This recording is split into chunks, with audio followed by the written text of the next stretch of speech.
Pronto, Mi, começou a gravar, está com você. E está compartilhando, né? Então tá joia. Gente, bom dia, muito obrigada. Dri, não vou conseguir chamar de professora, Adriana, né? Eu vi que nós temos um menino, então se eu falar meninas em algum momento, Fabrício, né? É isso? Acertei? Fabrício, você já deve estar acostumado. Então, turma, em primeiro lugar, eu quero dizer o quanto eu estou feliz de estar aqui. A Adriana estava toda preocupada de ter feito convite muito em cima da hora. Nossa, eu não pensei em nenhum segundo, assim. Quando eu li a mensagem, eu falei sim. De algum jeito eu organizo o material e eu quero sim estar com vocês. A Unifesp foi a minha casa mesmo, porque a gente morava aí, né, Adri? A gente se muda para a universidade enquanto está no pós-graduação. Então, a Unifesp foi a minha casa de 2005 até 2011. Confesso que eu não imaginei que eu fosse voltar para Santa Maria, esse era meu sonho inicial. Eu me formei aqui, em Santa Maria, eu fiz faculdade aqui, fiz especialização aqui. Na época, a gente tinha ainda um curso de especialização em audiologia, hoje esse curso não existe mais. A especialização fechou para abrir o doutorado, e hoje nós temos um programa de pós-graduação com mestrado e doutorado, mas não temos mais a especialização. E daí eu fui embora para São Paulo com um monte de sonho e vontades de trabalhar, estudar, e fiz meu mestrado e meu doutorado aí na Unifesp, então, sobre a orientação da professora Marisa. Então, eu espero que vocês aproveitem muito essa universidade, que vocês curtam muito tudo aí, que eu fui muito feliz, muito feliz aí. Então, Dri, obrigada por esse convite, obrigada por lembrar de mim. Eu vou tentar nessa 1h30, que era para ser 2 horas, né? E eu tive uma atividade que não estava prevista antes, que eu ia ou chegar atrasada ou correr muito, então a gente trocou para as 10h30, então vou tentar ir até meio-dia e pouquinho, fazer essa correlação que a prof. Adriana pediu entre a avaliação eletrofisiológica da audição e a correlação com o processamento auditivo central.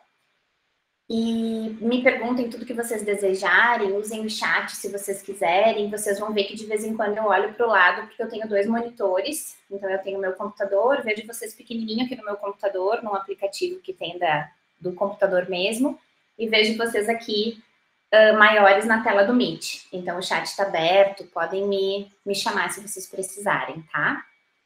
Então, desde que eu vim aqui para a UFSM, eu sou professora na área de audiologia, no diagnóstico. Recentemente, eu comecei a trabalhar mais com a reabilitação no sentido de treinamento auditivo dentro do grupo de pesquisa. Então, aqui eu coordeno o GEAC, que é o Grupo de Eletrofisiologia da Audição e Avaliação Comportamental. E dentro do nosso curso de fonoaudiologia da Universidade Federal de Santa Maria, eu dou as disciplinas de audiologia clínica, que vocês já tiveram com a prof. Adriana, né? Então, de áudio, imitância, emissões, potencial de tronco, processamento. Tem uma disciplina complementar de zumbido, avaliação e reabilitação, que é uma disciplina que eu amo. E tem outras disciplinas não audiológicas que eu assumi também o desafio esse semestre de ministrar, que eu estou adorando, que é gestão e empreendedorismo em fonoaudiologia. Então, uma disciplina bem bacana que ficou para mim na graduação. E no programa de pós-graduação, eu faço orientação em nível de mestrado e doutorado, e as linhas de pesquisa que eu oriento são de áudio, modo geral. A gente não consegue, né, tirar a áudio básica de tudo que a gente vai fazer, mas eu estudo processamento auditivo, potencial evocado e zumbido. Então, essas são as linhas de pesquisa no mestrado e no doutorado. Então, mais uma vez, eu quero registrar minha felicidade de estar aqui com vocês. Eu não estou aí, mas eu estou aí, e me sinto tão feliz como se eu estivesse na praia. Eu falei para a Diana que não é todo dia que a gente dá aula para a Unifesp, né? Então, obrigada mais uma vez. E só para vocês me conhecerem mais um pouquinho, né, para não ficar quem é essa pessoa que está aí do outro lado falando, esse é o Anthony, meu filho. Então, ele tem 1 ano e 10 meses, então, além de ser professora da universidade, eu sou mãe do Anthony. Essa é a minha família. Então, aqui são os registros do que a gente mais gosta de fazer, passear, viajar. E aqui um pouquinho dos registros das práticas clínicas, umas confraternizações que a gente começou a fazer agora aqui em casa, já depois que começou a liberar um pouquinho depois da pandemia. Então, eu amo contato com os alunos, eu amo atendimento, eu amo o paciente. Então, eu realmente faço o que eu gosto dentro da nossa linda fonoaudiologia, em especial na audiologia. Dentro do grupo, a gente estuda muito a questão do envelhecimento, e dentro do envelhecimento, então, como eu comentei com vocês, o processamento auditivo. Nessa minha trajetória aqui na universidade, a gente já teve algumas publicações, assim, algumas contribuições científicas, tanto para o ensino, quanto para a clínica, quanto para a pesquisa. Então, nós temos no grupo 30 artigos publicados nesse tema de processamento auditivo. E quando a gente pensa em eletrofisiologia da audição, que é uma grande paixão que eu tenho, a gente também já tem uma trajetória aí de 2012 para cá, de 23 artigos publicados, com os diferentes potenciais, com curta, média e longa latência, que a gente vai entender um pouquinho agora o que é esse curta, média e longa latência.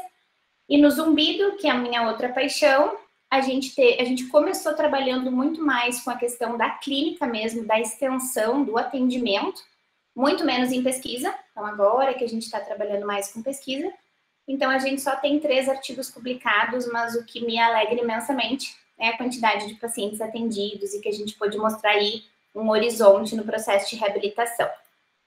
Então, feita essa rápida apresentação, eu acredito demais que quanto melhor o diagnóstico, melhor a reabilitação. E é com esse olhar, assim, do quanto melhor o diagnóstico, é que eu gostaria que vocês olhassem para os potenciais evocados auditivos, para a eletrofisiologia da audição. E é esse recado que eu vou tentar deixar para vocês hoje. Porque nessa tarefa de juntar a avaliação eletrofisiológica da comportamental hoje, que a prof. Adriana me pediu, e fazer essa correlação, é claro que essa não é a realidade clínica para a gente em todos os lugares. Não são todos os lugares que a gente tem oferta de serviço de avaliação de processamento, que a gente tem ali um equipamento de eletrofisiologia para fazer um potencial de tronco, um potencial de longa latência, um potencial de média latência, para que a gente possa complementar essa avaliação. Mas o que eu quero é deixar em vocês um desejo de que isso possa existir um dia, de que a gente possa ter recurso para fazer esses investimentos, para que a gente possa motivar quem tem o recurso para investir, que faça o investimento, porque eu acho que para a gente, enquanto clínico, conhecer mais da via auditiva em termos fisiológicos, por meio da eletrofisiologia, nos dá muita segurança nessa investigação que a gente está fazendo, nesse paciente que vai ir para a reabilitação. Então, a gente faz o diagnóstico para tentar entender melhor esse panorama que a gente vai viver no prognóstico desse paciente. Então, por isso que eu acredito tanto na eletrofisiologia. E é esse desejo que eu quero deixar em vocês, assim, de que a eletrofisiologia possa crescer tanto quanto cresceu o processamento auditivo nesses últimos anos. E nesse convite de olharmos para o processamento na correlação com a eletrofisiologia, eu quero que vocês tenham em mente isso, né? Atrás dessa orelha, dentro desta cabeça, a gente vai para um sistema auditivo complexo e lindo, e é essa atividade sináptica que a gente vai medir com os potenciais evocados auditivos. Aqui eu deixei aberto, porque eu não consegui por nada colocar dentro da apresentação, só para ficar um pouquinho mais ilustrativo. Deixa eu só ligar o ar aqui, que aqui em Santa Maria é um forno, a Adri sabe. Para deixar um pouquinho mais ilustrativo, para vocês ficarem em mente que o que a gente vai visualizar por meio dos potenciais evocados é essa atividade sináptica. É essa mensuração que a gente vai fazer. Então, a gente vai colocar eletrodos no paciente, que eu já vou mostrar para vocês. A gente vai colocar um fone para fazer uma estimulação auditiva, e eu vou falar dos estímulos um pouquinho. Mas é isso que eu quero. Eu quero saber como que esse estímulo auditivo chega nesse cérebro auditivo, como que ele faz esse caminho no sistema nervoso auditivo central. Então, a gente tem essa ilustração, e só para ilustrar mais um pouquinho, essa mensuração de atividade sináptica, eu preciso desse caminho, dessa energia, dessa mudança bioquímica que acontece na comunicação com um neurônio e outro. Então, é isso que a gente vai olhar dentro da via auditiva. Esse caminho percorrido nessa atividade neural. Então, no momento que a gente organiza um paciente para fazer potencial evocado auditivo, é como se a gente estivesse fazendo fotografias disso, desse caminho aí, daqui da orelha até a chegada no córtex auditivo primário e secundário. Tá, gente? Então, claro que para a gente entender esse processo neural, essa ativação sináptica que se dá depois da cóclea, eu preciso lembrar que antes eu tenho que fazer essa transição mecanoelétrica, né? Então, no momento que eu vou expor o meu paciente a uma pesquisa, uma avaliação de processamento auditivo, uma pesquisa de potencial evocado, eu não posso desconsiderar tudo que eu tenho antes. Então, toda a nossa base, ela sempre vai começar na audiometria tonal liminar, nas medidas de imitância acústica, na avaliação coclear, se for o caso, por meio das emissões otoacústicas, para que eu consiga realmente fazer uma mensuração desse terminal axônico, dessa sinapse que vai acontecer, dendrito com dendrito, neurônio, pós-neurônio. Tá, turma? Eu tô vendo aqui no chat. Sim, meu filho é um fofo.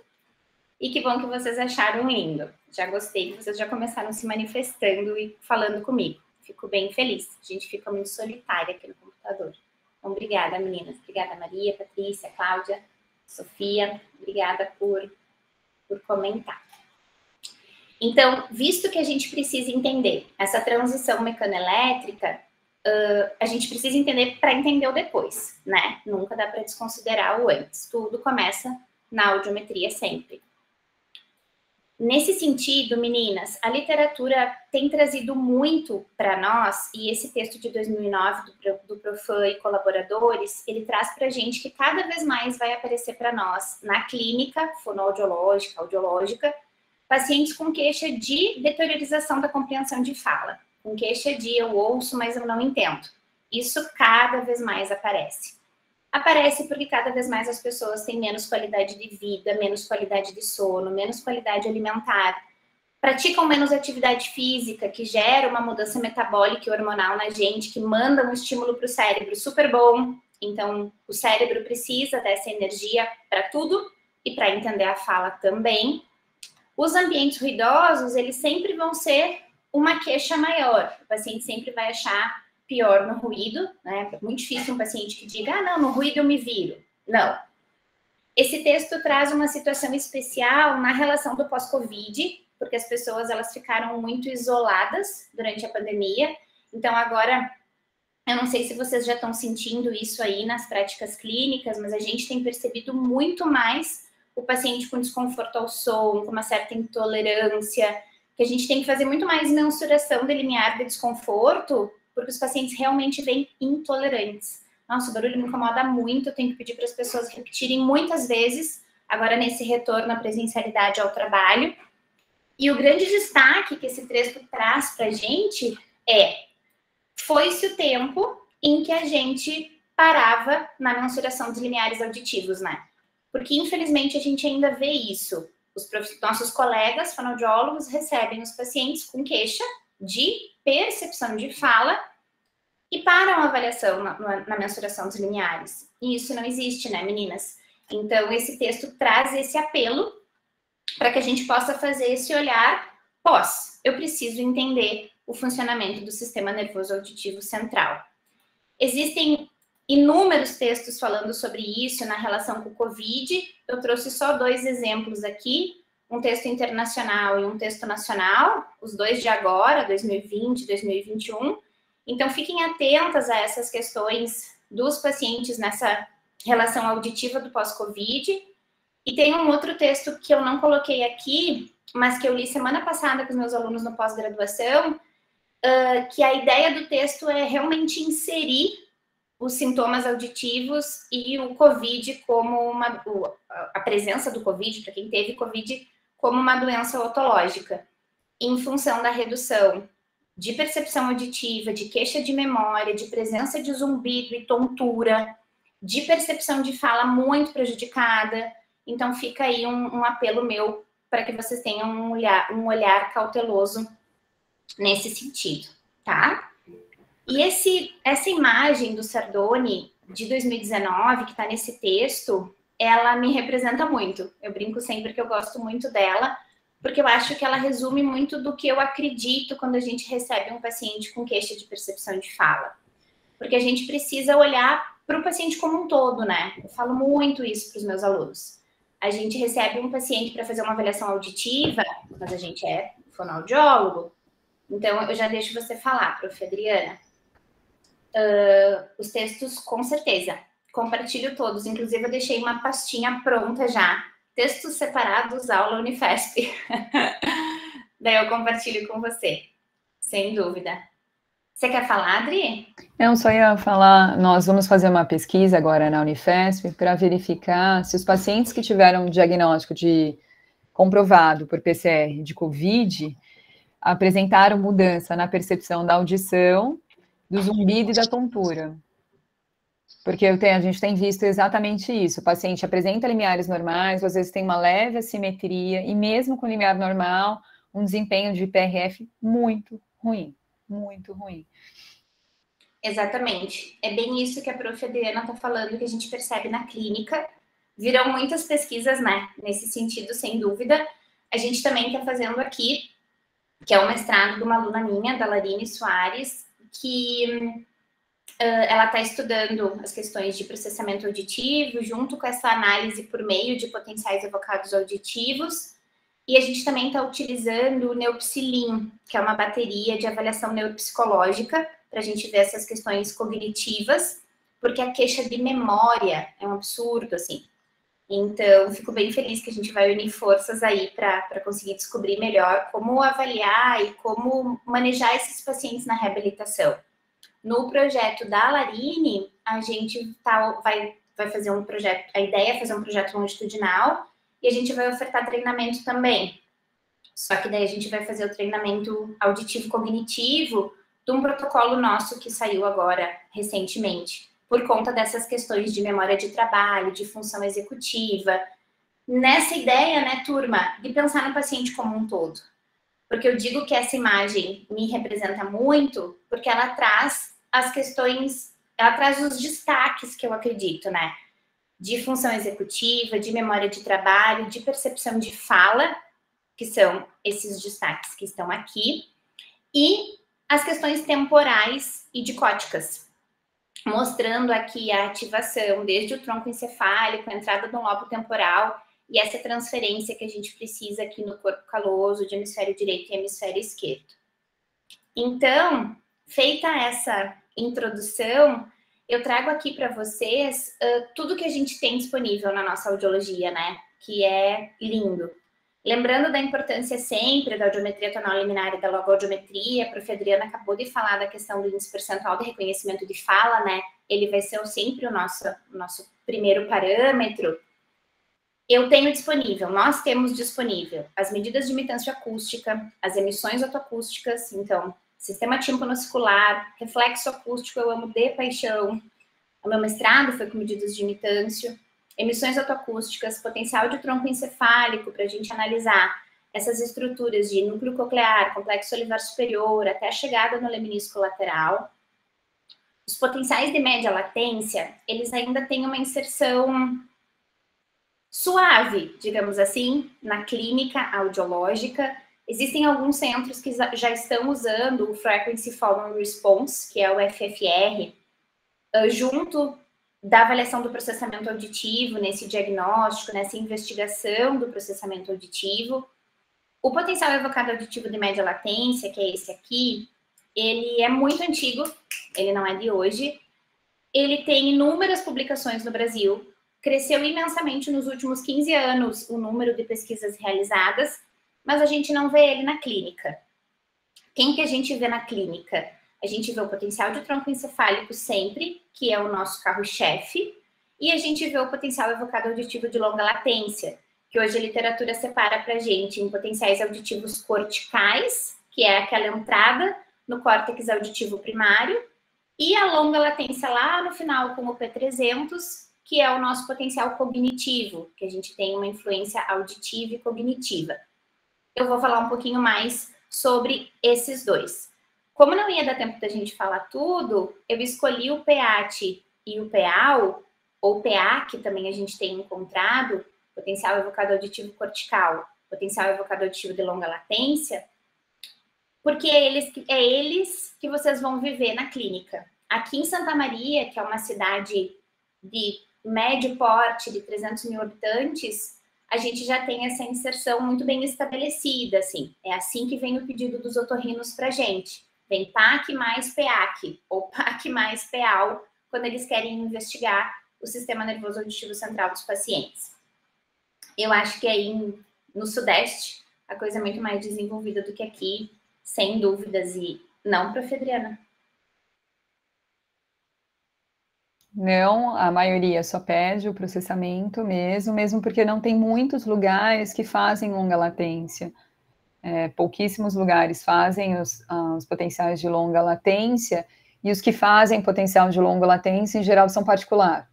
Então, eles não aceitam convênio. E aí você não acaba pedindo mais um exame para confirmar alguma coisa que já estava no diagnóstico comportamental, né? Para os pais pagarem, para, de repente, dar só um diagnóstico, né? Então, pouquíssimos lugares fazem. Infelizmente, pouquíssimos lugares fazem. Entendi, Dri. Achei que a coisa já estava mais evoluída aí. Porque na minha época, eu vim embora de São Paulo, meninas, em 2012. E a gente estava nesse step aí que a Prof. Adriana está falando. Então, as coisas não mudaram muito. Por isso que eu fiz aquele pedido para vocês no início da minha aula, né? De que vocês comprem a ideia, que vocês gostem e realmente tenham o desejo dessa inserção, porque gurias não é um equipamento barato, né? Um equipamento de potencial evocado auditivo hoje, se a gente for pensar no IHS, que eu vou mostrar para vocês ele daqui a pouco, ele está em torno de 100, 110 mil com todos os módulos. E daí agora, aqui no Sul, tem se falado muito do... Já vou lembrar dele. Ele é da marca Contronic. Não tem nenhum... Ai, como é que é o nome daquilo que a gente fala? Me ajuda, Adri. Não tô fazendo propaganda. Não tenho nenhum interesse. Vibosonic? Não tenho nenhum interesse nisso. Não, Dri. Biologic. A Contronic tá fazendo... Tem um outro equipamento. Eclipse. Não, depois a gente tem o Eclipse, tem o Contronic, tem o IHS. Daí tem uma marca que aqui no Sul, ela é forte, digamos assim, que é a Contronic Evocados. A Contronic está comercializando o Evocados, que é um equipamento que faz potenciais evocados auditivos. Todos esses aqui, que eu estou mostrando para vocês, que mede tronco encefálico, subcórtex e córtex auditivo, faz essa mensuração de atividade neural que eu mostrei para vocês, e ele está em torno de 60 mil. Então, ele é bem menos caro, porque não dá para dizer que é mais barato, né? Ah, bem mais barato, bem mais barato. Né? É menos caro, muito menos caro. Ah, mas isso a gente está considerando que todos eles já estão importados, né? Se a gente for ver daqui a pouco, vai ter que importar todos os equipamentos, vai ficar muito mais caro. Exatamente, exatamente. Então, eu deixei o processamento auditivo aqui de outra cor, porque ele consegue mensurar tudo isso de modo comportamental, né? A gente passa por todas essas estruturas aqui da via auditiva quando a gente faz os testes comportamentais, só que daí o que a gente está vendo aqui no processamento auditivo central é a funcionalidade. Então, eu vou ter uma ativação neural que vai fazer uma transferência para a funcionalidade, e essa aqui, isso é o que está inserido, né? Isso é o que a gente vê na clínica, sem dúvida. Então, ele já tem um destaque, como disse a Prof. Adriana, né? Está no convênio, então também facilita. Então, turma, peraí que eu passei 2. Já desde 1991, o Music e o Baran, que o Music, né, é um grande nome na nossa área de audiologia, eles já disseram pra gente que os testes eletrofisiológicos, eles podem ser mais sensíveis a certas lesões no sistema nervoso auditivo central do que qualquer teste comportamental. Quando a gente pensa em lesão, eu sempre falo para os meus alunos, né, mas, prof, lesão é um machucado? Não, lesão é uma falha nessa atividade sináptica, uma falha naquela imagem que eu mostrei para vocês antes, nessa transmissão do som aí da orelha até o córtex auditivo. E daí a Prof. Adriana acabou de dizer, eu encontro no comportamento uma alteração, eu encontro no comportamento uma resposta já não normal. O eletrofisiológico complementaria isso. Mas eu já vi no comportamental. Então, quando que o eletrofisiológico poderia ser mais importante para ir ao encontro dessa fala do Music aí lá de 1991? Quando eu faço uma mensuração comportamental e dá tudo normal. Eu faço uma avaliação comportamental e o paciente está dentro de todos os scores de padrões de normalidade que existem para os diferentes testes de processamento auditivo. Então, eu vou lá e dou mais uma investigada. Então, a gente tem duas situações. Uma situação onde o processamento comportamental ele dá normal e eu preciso ir lá dar uma instigada nessa atividade neural mais diretamente, ou quando eu já tenho um processamento alterado e eu quero entender melhor esse cérebro. Eu quero entender melhor onde eu vou plantar essa minha reabilitação. E é muito em cima disso que eu tenho batido ultimamente aqui no Sul e que a gente troca muito aqui com os colegas. Porque eu preciso conhecer essa atividade neural para que a gente possa entender em todas as possibilidades terapêuticas o que eu tenho de integridade e capacidade desse sistema nervoso auditivo central, que é o que eu mensuro nos potenciais evocados auditivos, e como que eu faço essa transferência para funcionalidade. Então, aqui a gente já passou nas diferentes estruturas, só quero que vocês lembrem, né, do córtex auditivo primário, do córtex auditivo secundário, e do quanto a gente vai caminhar aqui nessa via auditiva com a eletrofisiologia. Para nós, fonoaudiólogos, o modo de nós conhecermos esse cérebro auditivo é com a eletrofisiologia da audição de modo objetivo. Então, a gente não faz fototomografia, a gente faz um potencial evocado. Então, lembrem sempre do que é estrutural e do que é funcional. E o processamento vai mostrar para a gente essa funcionalidade. Porque em todas as possibilidades terapêuticas que a gente vive na fonoaudiologia, seja para ponto e modo articulatório de um paciente, seja para treinamento auditivo, seja para as questões de aprendizagem, quem vai receber essa estimulação é o cérebro. Então, eu preciso conhecer esse processo bottom-up e top-down para que a gente consiga orientar melhor a família. Eu faço uma avaliação comportamental, eu tenho um panorama, eu consigo saber um pouco. A eletrofísio vai complementar isso. Então, observem sempre que eu uso a palavra complementar. A gente não acredita, eu não acredito, que a eletrofisiologia substitua a avaliação comportamental. Nunca. A gente tem um complemento.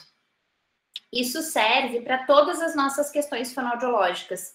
Então, eu citei ali os pacientes de linguagem, serve para os pacientes terapêuticos, serve para as terapêuticas de Alzheimer, de afasia, para os nossos pacientes usuários de implante coclear, de próteses auditivas. Que cérebro é esse que eu estou estimulando? Que cérebro é esse que vai receber esse treino, essa terapêutica toda que eu estou programando aqui?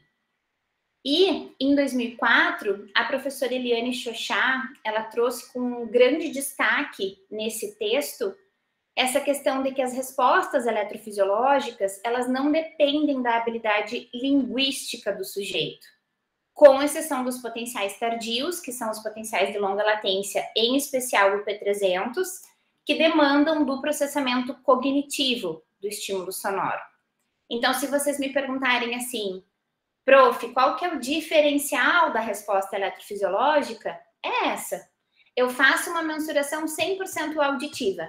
Eu faço uma mensuração de atividade neural direta e reta, fotografo. E eu não tenho interferência de outras questões de interpretação, atenção, memorização, observação, organização. Ontem, por exemplo, na prática de ensino de processamento, a gente viveu isso claramente, assim. O menino tinha um eletrofisiológico lindo, lindo. Mas na cabina, ele colocou o mundo abaixo, porque dependia muito do comportamento dele.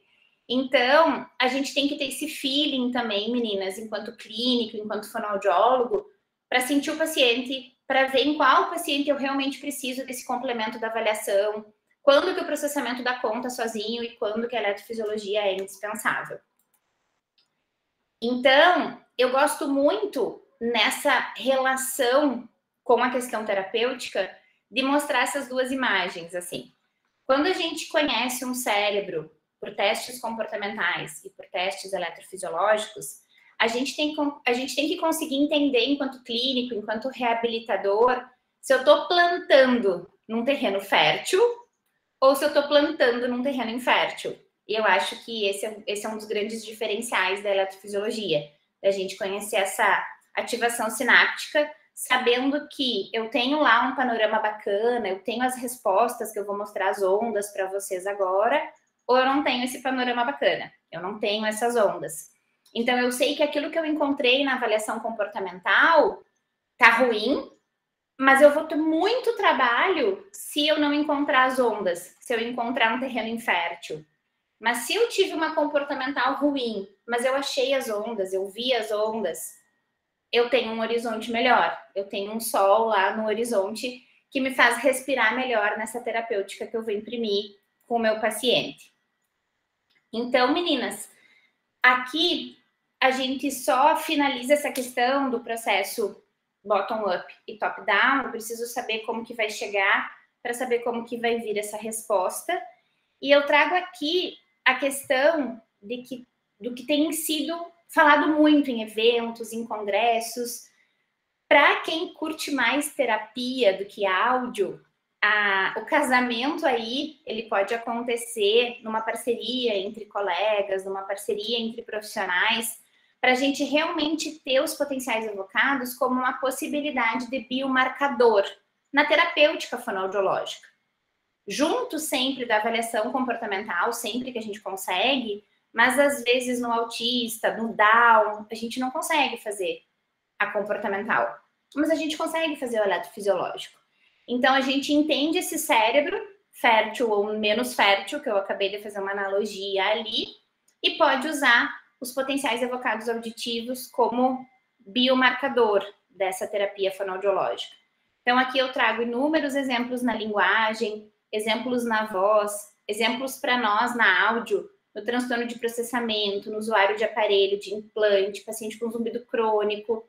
Então, assim, a gente tem um universo de possibilidades com os potenciais evocados, marcando essa terapia fonoaudiológica nessa compreensão aí desse cérebro. A gente não vai fazer tudo em todo mundo. Então, a história clínica do paciente, ela vai nortear muito as nossas escolhas. E eu trouxe aqui alguns exemplos para a gente. Eu quero só fazer um destaque em relação às emissões otoacústicas. A nossa aula hoje é para falar sobre os potenciais evocados e a relação com a questão do comportamento, mas as emissões também, elas podem nos ajudar quando a gente tem um agente agressor, uma ototoxicidade, uma questão metabólica, um paciente que tem exposição a ruído químico, a agente químico, físico, biológico, que a gente precisa entender melhor essa função coclear. Mas pensando, então, nos potenciais evocados, as nossas opções vistas na literatura, potencial de tronco, potencial de média, frequency following response e potencial de longa latência, a gente tem, de modo clássico, a classificação em milissegundos. Então, quanto tempo esse sistema demora para me responder depois que eu coloco um estímulo auditivo? Então, a mensuração que vem do nervo e do tronco tem que vir a resposta até 10 milissegundos. Quando eu faço uma mensuração mais alta dessa estimulação auditiva, quando eu entro na região tálamo subcortical, a resposta tem que vir até 80. E quando eu chego lá no córtex auditivo, a resposta pode vir até 600. E a gente vai falar um pouquinho sobre essas mensurações em tempo. Então, essas questões temporais é o que norteiam o normal ou o não normal dos potenciais evocados junto com a amplitude, com o tamanho da resposta eletrofisiológica. A literatura fala para a gente que os potenciais evocados, eles têm alta sensibilidade e alta especificidade. Então, a gente é muito certeiro nessa verificação de atividade neural. E eu também consigo mensurar neuroplasticidade. Então, eu consigo ver se houve ou não houve uma modificação nessa estrutura, consequentemente nessa funcionalidade, medindo essa neuroplasticidade por meio dos potenciais. E daqui eu trago para vocês um texto de 2017 que eu gosto muito, que ele fala sobre essa hierarquia neural que a gente tem ao longo da via auditiva. Esse aumento de responsabilidade, esse aumento de organização hierárquica à medida que eu subo na via auditiva. Então, desde aqui, das primeiras atividades sinápticas que acontecem nas fibras do nervo auditivo, subindo para o complexo olivar superior, para o leminisco lateral, para o colículo inferior, corpo geniculado medial, até chegar lá no córtex auditivo, o que a gente tem nessa subida em cada estação é um aumento da mielinização, então eu tenho muito mais neurônios mielinizados. Se eu tenho uma mielina saudável, o neurônio precisa responder bem, ele tem que ter uma amplitude de resposta. E quanto mais alto na via auditiva, maior ativação, mais gente respondendo, mais neurônios participam dessa resposta ao estímulo auditivo. Então, a gente tem que ter em mente que nessa subida de organização hierárquica, quanto mais alto na via, maior essa resposta precisa ser, porque eu tenho mais mielina e mais neurônio. Esse é o normal. Se isso não acontece, opa, o que tem de errado aí? O que está acontecendo aí? Por isso que as imagens de livro, essa aqui é do livro do Hall, de 2015, à medida que o som, que a resposta auditiva é mais alta, o tamanho da resposta é maior. Então, essa representação, ela é da onda 1, 3 e 5, quando eu olho para o potencial de tronco encefálico, olhando porção distal do nervo, núcleo complexo olivar superior, leminisco lateral, corpo geniculado medial, e entrei no córtex auditivo primário, área de associação, e cheguei lá na resposta que tem interferência do hipocampo, do sistema límbico. Então, é importante para a gente entender que se isso não acontece, tem algum problema. Ou a ativação neural não está acontecendo como deveria nessa subida, ou eu posso ter, por exemplo, um problema de mielinização, uma doença desmielinizante, por exemplo. Então, mais alto, mais mielina, mais neurônio, maior resposta, maior amplitude, cada um no seu tempo. Então, por isso que aqui o curta, o média e o longa latência. É isso que representa o nome curta, média e longa. O tempo, depois que eu estimulo, o tempo de resposta que eu vou ter depois que eu estimulo, que a estimulação auditiva começa. Aqui é só uma outra representação, falando exatamente a mesma coisa. E daí, pensando especificamente agora nos potenciais evocados, como eu comentei com vocês, a gente vai falar do PET-clique e do potencial de longa latência. Eu vou mostrar para vocês bem rapidinho alguma coisa do FFR, do Frequency Following Response. Então, é bem nessa ordem, né? Tronco, subcórtex com ativação cortical, subcórtex com ativação cortical, córtex auditivo primário e secundário. Eu coloquei aqui clique, fala, porque o PEAT, a gente usa o estímulo clique, que eu vou mostrar para vocês o estímulo agora. E esses outros potenciais, cada vez mais a literatura tem trazido para a gente que a gente precisa usar estímulo de fala. Então, aqui no FFR se usa o DA, que é dá, é um DA bem rapidinho, que chama DA de 40 milissegundos. No média também a gente pode usar o DA ou o BA. No MMN e no PAL existem N possibilidades, BADI, BADA, BAGA, mas a gente usa, a nossa escolha foi pelo BADI em função de um estudo que a gente fez aqui na universidade. E por que a gente tem que saber essa questão do estímulo? Porque muda completamente a forma como a via auditiva ela é estimulada. Essa analogia aqui, que foi uma analogia que a professora Milane até cedeu para mim o slide, é a que eu acho que representa melhor, assim. O estímulo clique, quando ele é posto na via auditiva, é como se a gente jogasse uma pedra na água, no oceano, e o oceano ficasse lindo, intacto, lisinho.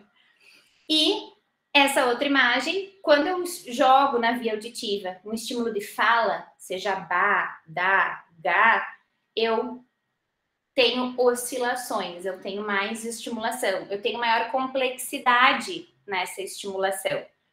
Então, aqui eu trouxe só um exemplo do... Deixa eu... Não, vou lugar aqui. Acho que tá no máximo. De como que é o estímulo clique. Ver se vocês conseguem perceber ele aí.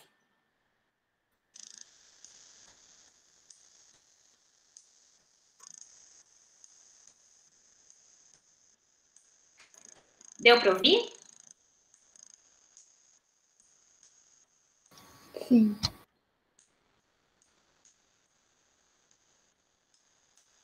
Não? Ficou muito baixinho?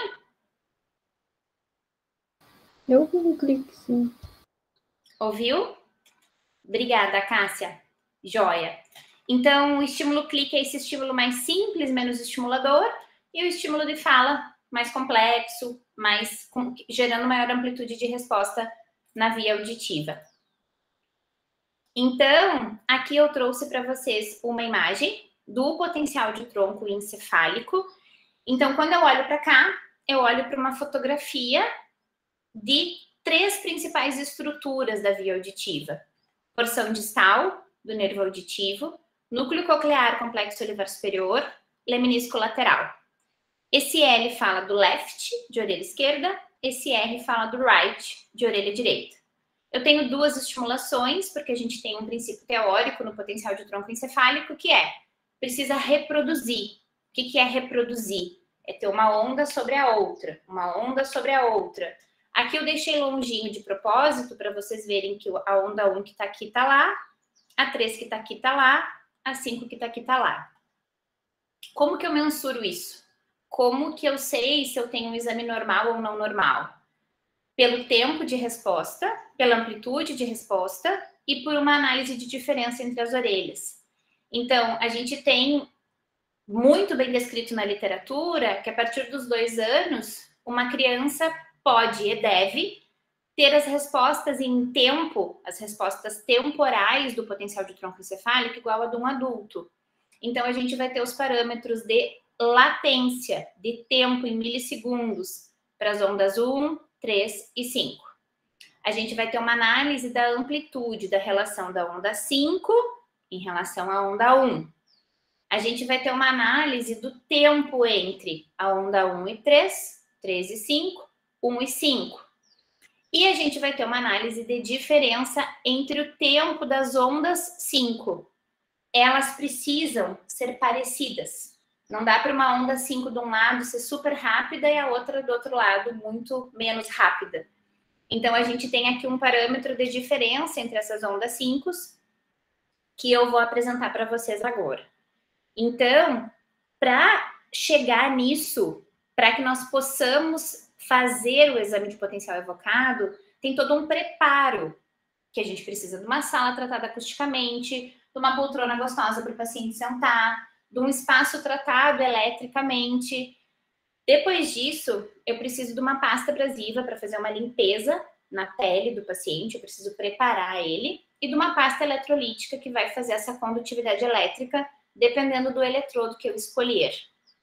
E onde isso? Com um equipamento, esse daqui é um exemplo do IHS, que é o equipamento que vocês têm na Unifesp e que a gente também tem aqui na UFSM. Eu fiz meu doutorado com ele, não tenho nenhum conflito de interesse. Então, aqui a gente vai sempre ter uma interface de um computador. Então, eu vou ter o equipamento, que existem diferentes marcas que eu comentei antes. O computador, que é onde a gente vai fazer as análises na tela. E esse daqui é o pré-amplificador, que é onde a gente conecta os eletrodos que vão para o paciente. Existem eletrodos do tipo descartáveis, que são esses daqui, que a gente coloca uma parte no paciente e vem esse e cola. E o que está aqui na pele do paciente é o que eu descarto. E existem os eletrodos que são eletrodos reutilizáveis. Então, esse daqui são os eletrodos descartáveis. Então, essa daqui é a parte do eletrodo que eu colo no paciente e depois eu pego este eletrodo aqui e clipo, né? Como se eu estivesse fechando um botãozinho de roupa. Essa parte aqui é descartável, esse daqui é o fixo. Esses eletrodos, eles vão ser conectados aqui, nesse pré-amplificador. E existem os eletrodos que são reutilizáveis, que são esses daqui. Esse daqui não usa aquela pastinha eletrolítica, essa pastinha aqui não usa. E os eletrodos reutilizáveis, esses daqui, a gente coloca a pastinha aqui dentro. Então, a gente limpa a pele do paciente, posiciona os eletrodos, e agora a gente vai falar de posicionamento de eletrodo, e o paciente se acomoda na poltrona para que a gente possa fazer o exame. A prof. Adriana falou ali no chat do exame lindo, do PEAT. Sim, eu achei aquele ali bonito e coloquei, mas depois tem uns feios também para a gente ver, como nem sempre é bonito assim o exame. Então, ali a gente tem uma evolução sináptica, né, ao longo de tronco encefálico para o clique, muito boa, que é esse exame lindo aqui que a prof está falando. Esse. Sinto muito os podcasts. Meu celular começou a falar sozinho. Então, para que a gente faça a mensuração do potencial de tronco encefálico, essa é uma das sugestões de posicionamento de eletrodo que a gente encontra na literatura. Existe na literatura essa possibilidade que o eletrodo que ativa os dois canais A, orelha direita, B, orelha esquerda, que chama eletrodo ativo, ele fica em FPZ, que é bem aqui na linha do nariz, como vocês veem na foto. E o eletrodo terra, que é o que faz o aterramento mesmo elétrico dos dois canais aqui no pré-amplificador, ele fica mais lateralizadinho ao FPZ. Essa é uma possibilidade de HAL 2015. E existe uma possibilidade invertida, que é a de Stapels 2006, que é onde eu coloco o terra aqui, o FPZ aqui. Então, outro dia a gente passou um susto, porque eu não lembrava, não tinha clareza dessa possibilidade de inversão. Então, a gente tem as duas possibilidades para quando a gente vai fazer potencial de tronco. E daí eu vou colocar ou no lóbulo da orelha ou na mastoide, atrás. Então, tem essas duas possibilidades também que a gente encontra na literatura. Faço a limpeza da pele, preparo o paciente, preciso da interface do computador para que eu possa fazer a estimulação e captar a resposta. Resposta da onde? Desses sítios geradores muito bem definidos para o tronco encefálico. Então, eu já comentei os sítios geradores do PEAT, ondas 1, 3 e 5 são as mais visíveis, apesar de nós termos a citação de 7 ondas, a gente encontra 3 ondas mais visíveis. E a gente vai ter, então, essa transmissão do som sendo feita por esses neurônios periféricos. Para que a gente usa o potencial de tronco encefálico?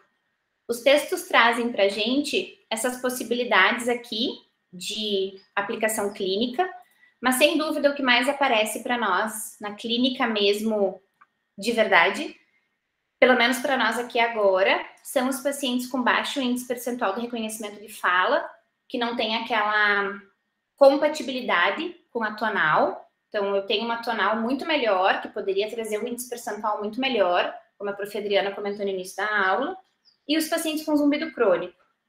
Como eu não faço muita avaliação auditiva infantil, eu acabo não utilizando muito na identificação da neuropatia, e essa detecção de lesão é o que a gente está procurando aqui, né? No baixo PRF e no zumbido. Nas assimetrias, sempre, a primeira coisa que brilha na nossa cabeça é a possibilidade de um tumor no oitavo par craniano. Mas também não tenho vivido essa prática, mas é uma aplicação clínica do potencial de tronco. Aqui eu coloquei para vocês, depois eu vou mandar a minha apresentação também, os valores de referência que a gente tem para as ondas 1, 3 e 5, para cada uma delas, para 80 e 90 dBs, que é a intensidade que a gente usa para fazer esse potencial. Então, o potencial de tronco, assim como o reflexo acústico, ele precisa de intensidade para ser desencadeado, o potencial de tronco também a gente faz numa intensidade um pouco mais forte e tem os valores de referência para cada uma das ondas, tanto em latência quanto em interpico, que é o tempo entre uma onda e outra. Mas o que eu mais quero trazer destaque para vocês aqui, nessa questão do potencial de tronco, porque dá para ficar falando uma vida de potencial de tronco, de análise, mostrando o exame, é o que esse texto da Plus One traz para nós, agora, de 2021, que é a importância da análise da relação 5-1. A análise da relação 5-1 é essa, olhar o tamanho da onda 5, o tamanho da onda 1. O tamanho da onda 5, o tamanho da onda 1. Aqui em cima eu tenho latência, amplitude. Latência, amplitude, latência, amplitude. Orelha esquerda, orelha direita. Essa relação 5-1, ela fala sobre aquilo que eu falei antes. À medida que sobe, a resposta tem que ficar maior. Então, eu tô na porção distal do nervo e eu já tô lá no lemnisco lateral. E percebam aqui, ó, eu tenho uma onda 5 em 0,37 e uma onda 5 em 0,33 em amplitude, em tamanho. Ótimo. A 5 precisa ser maior do que a 1. Eu tenho uma onda 5 em 0,58 e uma onda 1 em 0,34. Ótimo. A onda 5 precisa ser maior do que a onda 1. Isso gera uma relação 5-1, que vai aparecer para nós no exame aqui embaixo, ó. A relação 5-1 tem que ser maior do que 1. Ela precisa ser maior do que 1. É sobre isso que esses valores que o Webster traz em 2017 e que este texto aqui da Plus One de 2021 destaca e ressalta. A relação 5-1 é uma análise que precisa ser mais realizada, mais explorada. E por que eu estou falando isso hoje na nossa aula da correlação com o processamento auditivo? Porque é o que eu tenho mais visto alteração. Desde que a gente começou a atender de novo, desde que a gente voltou para a presencialidade em julho desse ano, aqui na UFSM, nas práticas de ensino de processamento auditivo, a gente faz os testes comportamentais e faz PEAT e potencial de longa latência em todos os pacientes, por conta de que são pacientes nossos da clínica escola, que estão na terapêutica, na habilitação e reabilitação auditiva, na linguagem, seja para fala ou para aprendizagem. Então, eles vêm, avaliam o processamento, a gente faz a mensuração eletrofisiológica por conta desse prognóstico terapêutico e eles voltam para a terapêutica deles, seja na linguagem, na fala, na habilitação e reabilitação auditiva para treinamento auditivo. E esse número se destacou muito, tanto que a gente fez um trabalho para o CINEA, o Congresso Internacional que teve agora de Eletrofisiologia da Audição, trazendo esses números e trazendo a quantidade de alterações na relação 5-1 que a gente encontrou nesses pacientes com alterações comportamentais. Então, a gente está falando do lemnisco lateral, que vai gerar esse impulso elétrico para o corpo geniculado medial, que dali a gente desabrocha inúmeras habilidades auditivas. Então, aqui pode ser um parâmetro do PEAT que nos ajude nessa soma com o que a gente tem na avaliação comportamental. A prof. Adriana perguntou se a gente está usando mais lóbulo ou mastoide. Lóbulo. A gente escolheu o lóbulo, Dri, porque assim, ó, eu tenho duas frentes de trabalho em potenciais evocados. Com as crianças, nas práticas de ensino, e com os adultos, nas práticas de pesquisa. No lóbulo, para os adultos, a gente consegue evitar toda essa tensão aqui, ó, da região de cabeça e pescoço. Então, se a gente tem um adulto mais tensionado, não que ele esteja assim, mas que ele tem essa tensão muscular, interfere. Vai interferir no eletroencefalograma do exame, vai gerar mais artefato. Então, a gente trouxe para o lóbulo para não pegar essa interferência muscular. E as crianças, elas não têm tanta tensão, mas a gente acabou padronizando em trazer para o lóbulo. Ontem, por exemplo, a gente atendeu uma menina com uma orelhinha pequenininha, um lóbulo pequenininho de brinquinho. E a mãe falou, olha, prof, se você tirar o brinco dela, ela não vai deixar eu colocar nunca mais. E eu falei, então tá, então vamos para mastoide. Então, os textos falam para a gente que a captação da resposta elétrica ela é a mesma. Então, é uma escolha metodológica. Então, a gente, para o adulto, tem uma explicação que é claríssima nos exames. A gente vê a diferença de artefato mesmo. Nas crianças, foi só para seguir o mesmo embalo metodológico. Dá muito reflexo póster-auricular, né? Também, exatamente. Não, eu uso no lóbulo também. Já perguntei para saber como que vocês estavam usando aí. Lóbulo, Dri. Pronto. Aqui, eu trouxe mais um exemplo para vocês dessa relação 5-1 e trouxe mais um texto de 2016 que também faz o destaque dessa análise. Então, se vocês observarem aqui, ó, na orelha direita, a relação 5-1, a gente observa que a onda 5 aqui está em 0,49 e a onda 1 está em 0,51. O que está acontecendo nessa via auditiva? Que o lemnisco lateral, que é muito mais mielinizado e muito mais responsivo neuralmente, tem uma resposta em amplitude e em tamanho menor. E daí a gente vai lá nos testes de processamento e observa que a orelha direita sempre vai pior do que a orelha esquerda. E daí a gente consegue fazer essa junção com um achado eletrofisiológico e comportamental. Então, a relação 5:1, ela tem que ser maior do que 1. Sempre que vocês observarem na medida de amplitude que no número aqui, 0,49, 0,51, a 5 já está menor, essa relação aqui no final do PDF, ela vai ficar 0 ponto alguma coisa. Ela vai ficar menor do que 1, tá? Então, como que a gente... O que a gente tem, assim, de ideal na literatura para analisar o potencial de tronco encefálico, para analisar essas ondas, esses gráficos que demonstram essa sucessiva resposta neural? O tempo, que é a medida de latência, a amplitude, que é o tamanho, a força dessa resposta elétrica, a diferença interaural da onda 5, que é essa binauralidade que a gente precisa ter e que ela também, a gente analisa a binauralidade nos testes comportamentais e a gente olha para a binauralidade na eletrofisiologia e esse destaque que eu trouxe aqui da relação 5:1, que fala, assim, sobre uma integridade neural ali naquela região do lemnisco lateral. A diferença interaural é isso aqui, ó. Eu tenho 5,50 e eu tenho 5,38. A diferença entre elas não pode ser maior do que 0,03, porque senão eu tenho uma via indo muito rápido e uma via demorando muito. E isso vai gerar diferença perceptual lá na finaleira, no córtex auditivo, para esse paciente poder fazer o processamento do sinal acústico.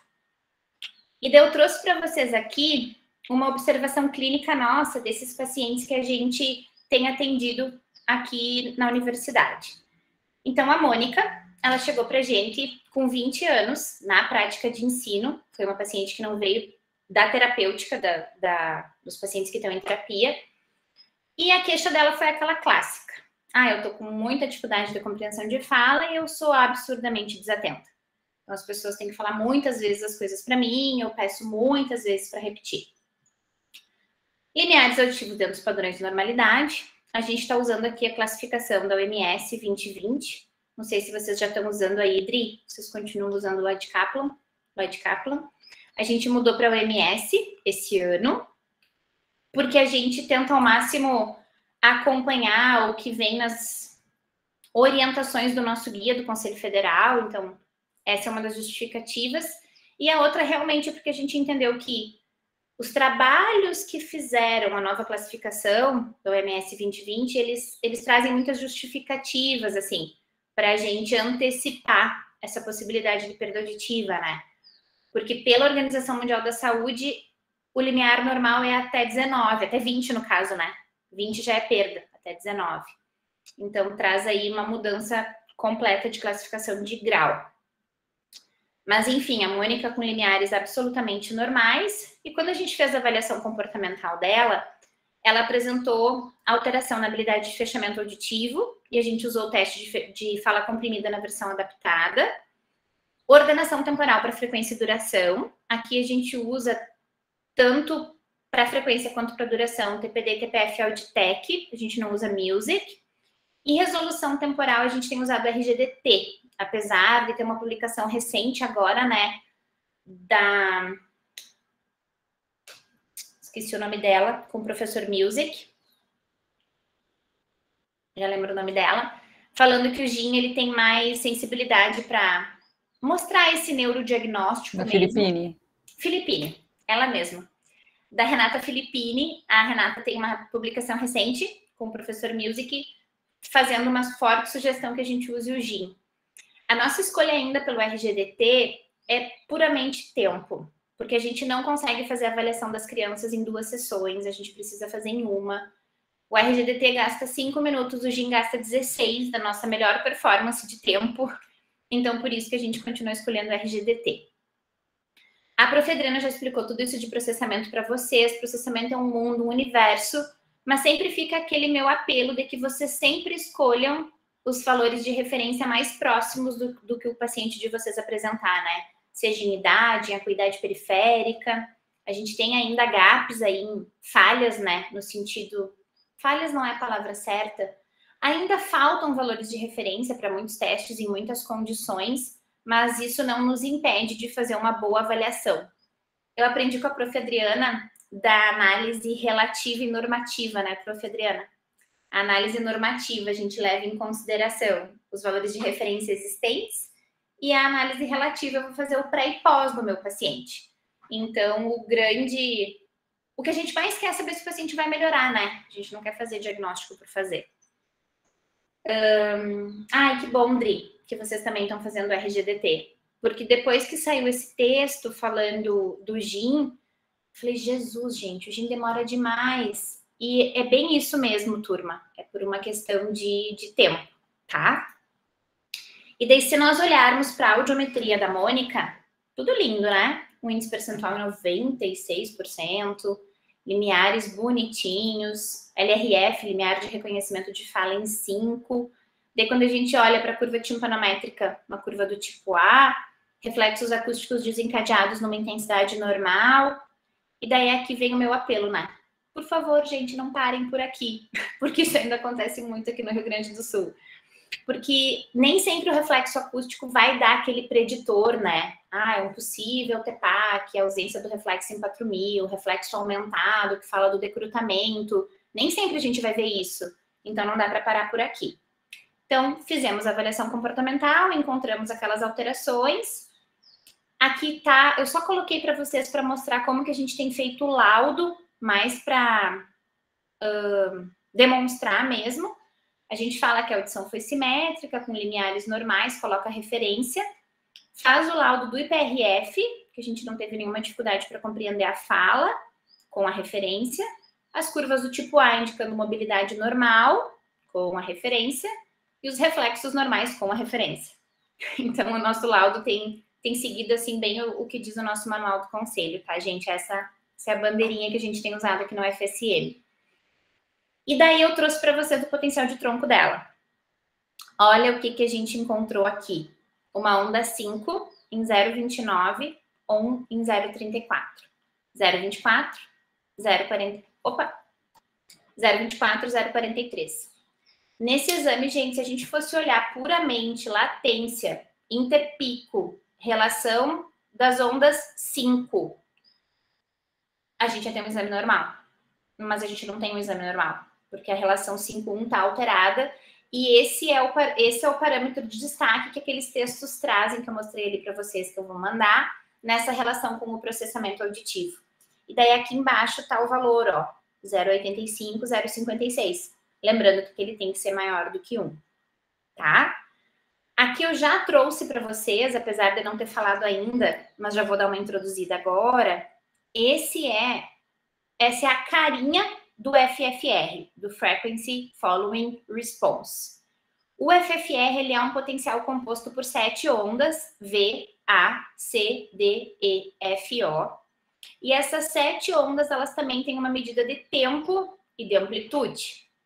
Então, eu vou explicar daqui a pouquinho, um pouquinho mais sobre o FFR, mas eu já digo para vocês que ele está alterado. Porque essa onda aqui, que é a onda V ou onda 5, cada pessoa fala de um jeito, ela deveria estar perto do 6, 7, e ela está em 11. Então, percebam que eu já tenho um aumento de latência. Eu já tenho um exame alterado. Alterei a primeira onda, eu tenho um exame alterado. Então, o que o FFR mostra pra gente? Ele é um potencial que pega respostas subcorticais e corticais, que mostra a codificação do som da fala. Então, o estímulo é da. E eu quero ver como que o corpo geniculado medial e o córtex auditivo primário transmitem, sincronizam esse som, fazem ele subir. E daí eu tenho um tronco que já está com uma amplitude reduzida ali no leminisco lateral. Então, essa força sináptica que eu mostrei para vocês lá no início, aquelas imagens, aquela energia que eu tenho que ter entre um neurônio e outro, ela tá fraca. Por que tá fraca, Michele? Porque o FFR só conseguiu captar a primeira onda dele em 11 milissegundos. quando tinha que ter sido em 6. Então, temos um atraso de resposta. O que isso traz no comportamento da pessoa? Essa desatenção, essa desorganização para percepção de fala, essa necessidade de repetição e um esforço auditivo absurdo. Porque a gente está falando de milissegundos que fazem a diferença na vida do cérebro da pessoa, do comportamento da pessoa. E aqui também não falei e vou falar, mas já trouxe para antecipar, a gente tem o potencial de longa latência. O que é o potencial de longa latência? É uma fotografia dessa atividade cortical mais alta. Então, eu tenho córtex auditivo primário, área de associação, lobo temporal respondendo para esses potenciais. E aqui eu precisaria de uma sequência de picos e vales, P1, N1, P2, N2. Aqui a gente não marcou N, porque ele ficou positivo, não negativo. Porque depois eu vou mostrar para vocês rapidinho que aqui a gente tem uma linha que divide positividade e negatividade. Só que nesse traçado aqui de baixo, eu precisaria mais ou menos aqui, ó, perto dos 300 milissegundos, de um super pico positivo.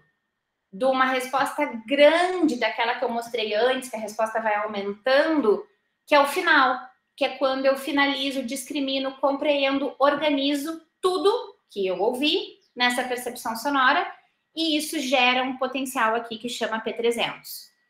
Esse aqui é o lado esquerdo, que é o B, esse aqui é o lado direito, que é o A, e eu não tenho esse super pico positivo aqui. Então, daqui a pouco vocês vão entender que ela tem todos os potenciais alterados. Ela tem o pH alterado, que a gente já conversou, o FFR alterado, que eu expliquei para vocês um pouquinho agora, e o longa latência alterado, que eu expliquei um pouquinho agora. Precisaria aqui de mais uma resposta de negatividade, nessa sequência de picos e vales, porque a eletrofisiologia vai ser sempre isso, turma, picos e vales, com exceção do estado estável, que é gráfico, mas enfim, estado estável tem outro objetivo, não é um objetivo de integridade funcional. E daí, o que acontece aqui? Como que a gente fala para a Mônica? Vai ser muito fácil reabilitar ela ou vai ser menos fácil reabilitar ela? A gente já tinha visto no processamento auditivo alterações. Então, eu acho que eu coloquei aqui de novo. Coloquei, ó. Ela teve habilidade de fechamento ruim. A gente aplicou o protocolo todo, né? Então, vocês aprenderam com a prof. Adriana que a gente faz ordenação temporal, resolução temporal, tarefa dicótica, monoaural de baixa redundância e interação binaural. Então, os outros foram normais. Então, ela foi bem no dicótico de dígitos, ela foi bem no MLD. O TPD, ela foi bem. Ela não foi bem no fala comprimido adaptado. E ela não foi bem no TPF. Então, e o RGDT, que ela não foi bem. Então, a gente tem aqui uma mistura de problemas comportamentais que também foram visualizados por meios eletrofisiológicos. Tá, prof? O que ia mudar se eu conhecesse só o comportamental? Eu acho que eu ia ficar com uma expectativa melhor. Eu, Michele, eu pensando com a minha cabeça de reabilitadora. Olhando esses 3 testes aqui e pensando que outros testes foram normais, eu ia dizer, não, a gente vai conseguir, rapidinho. Vamos fazer um protocolo aí de 8, 12 sessões de treino, que existem inúmeras possibilidades de treino auditivo, inúmeras. Treino auditivo é o chão da prof. Adriana. Mas conhecendo os potenciais evocados, eu coloco o meu pé de reabilitador um pouquinho no freio, assim, sabe? Porque a gente tem bastante alteração fisiológica, neural, sináptica. A gente vai melhorar tudo? Claro que vai, a gente espera que sim. A grande maioria dos treinos auditivos tem sucesso. A gente fez umas reavaliações ontem daquelas de chorar, assim, sabe? Ai, que legal, que lindo, olha que neuroplasticidade maravilhosa. Mas eu não ia conseguir mostrar tudo isso para vocês hoje, porque não ia dar tempo. Então, aqui acho que é um grande recado, assim, o que muda para a gente no panorama de reabilitação, conhecer um pouco mais. Como a prof. Adriana disse antes, eu já conhecia o problema. Eu já tinha resolução, ordenação e fechamento alterado. Eu vou cuidar disso? Eu vou. Mas muda um pouquinho o meu olhar de prognóstico. Para mim, ajuda muito. E daí aqui eu só trouxe para vocês alguns textos que já falam, né, muito sobre isso, sobre essa relação do comportamental e do eletrofisiológico, textos nacionais e internacionais. E eu só deixei um registro aqui do que eu faço agora, que não é o tema da nossa aula, para deixar o destaque do meu novo amor, que é o treinamento auditivo. Eu sempre amei, sempre gostei, a gente tem inúmeras possibilidades de treino, acusticamente controlado, não controlado, computadorizado, auditivo, auditivo cognitivo, mas é assim que a gente vai cuidar desses pacientes, né? A gente vai fazer esse diagnóstico para fazer esse cuidado. E também tem inúmeros textos falando sobre isso. Aqui eu trouxe só para ilustrar e trouxe aqui a nossa menininha dos olhos que saiu agora, que é um protocolo que eu tô apaixonada, que esse artigo aqui é um estudo de caso, mas a gente não tem uma casuística, não teve uma casuística, porque a gente começou as reavaliações quando começou a pandemia, então a gente só conseguiu um caso completo em função da pandemia, só que agora a gente está aplicando em paciente com zumbido crônico, esse mesmo protocolo aqui, auditivo cognitivo, tá? Só para contar isso para vocês. E daí, gente, para nós falarmos um pouquinho do FFR, mas bem pouquinho, porque já são 20 para o meio-dia, essa aqui é a Nina Kraus, que é a grande idealizadora do FFR, que é um potencial que foi muito explorado nos últimos anos aqui no Brasil, em termos de pesquisa, e tem uma baixa aplicabilidade clínica no sentido de já termos colegas fazendo. É isso que eu quero dizer. Não que ele não seja aplicado clinicamente, não me entendam mal. É por conta daquela inserção que falamos eu e a Adri antes, no sentido de custos, enfim. Quem quiser conhecer mais, aqui está o site da professora Nina Kraus, da Universidade de Northwestern, e só tem texto bom de ler aqui. Tem esse tutorial que ela lançou em 2010, mas o grande divisor de águas do FFR foi esse livro de 2015, que trouxe o nome, porque se vocês forem procurar textos sobre FFR, vocês vão ver PEAT fala, BERA fala, ABR fala, né, que é Auditory Brightening Response, porque foi o primeiro nome. Lá no início, quando a professora Nina começou a estudar, ele teve esses nomes, mas de 2015 para cá, Frequency Following Response. Então, é um livro em PDF que conta tudo sobre ele e traz esse destaque, assim, enxergando o FFR como uma janela para a comunicação humana, como o identificador dessa percepção aí de comunicação, que traz as análises frequenciais, enfim, que é uma experiência que eu não tenho. Mas o grande tchan aqui dessas 7 ondas é poder demonstrar essa codificação aqui para o estímulo de fala, para o estímulo da, que eu mostrei antes, e a gente vai ter uma porção onset, uma porção sustentada, que deu o nome ao exame, FFR, e uma porção final, que é essa última onda O, que é a porção offset.